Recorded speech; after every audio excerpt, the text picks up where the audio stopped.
નમસ્કાર, આપ જોઈ રહ્યા છો લખત ન્યૂઝ અપડેટ ચેનલ। તમામ સમાચાર અને અપડેટ મેળવવા માટે ચેનલને સબસ્ક્રાઇબ કરો અને બેલ આઇકન પર ક્લિક કરો જેથી તમામ સમાચાર અને અપડેટ તમને મળી રહે।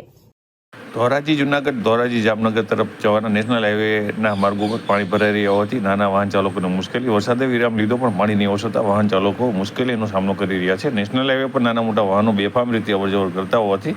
અકસ્માતનો ભય હોય વાહન ચાલકો રાહદારીઓમાં ડરનો માહોલ સર્જાયો છે। નેશનલ હાઈવે માર્ગ ઉપર વરસાદી પાણી ભરાઈ ગયેલું હોવાથી સ્થાનિક લોકોને પણ પારાવાર મુશ્કેલીનો સામનો કરવામાં આવ્યો છે અને તેમના દ્વારા ઝડપથી આ પાણી દૂર થાય તે માટે થઈ અને તંત્ર દ્વારા કામગીરી કરવામાં આવી તેવી માંગ પણ કરવામાં આવી છે અને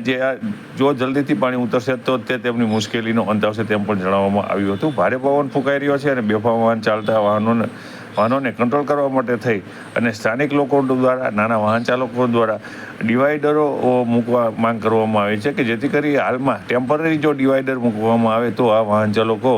છે તેઓ કંટ્રોલમાં આવે અને તેઓ બેફામ રીતે ચાલે નહીં, કારણ કે તેઓ બેફામ રીતે ચાલતા હોય અને જે આ પાણી છે તેઓ આજુબાજુ જે રાહદારીઓ ચાલતા હોય નાના વાહન ચાલકો ચાલતા હોય તેમને પણ ઉડી રહ્યા છે અને તેના કારણે વાહન ચાલકોને અને નાના રાહદારીઓને પલળી જવા સાથે પડી જવાનો પણ ભય સતાવી રહ્યો છે।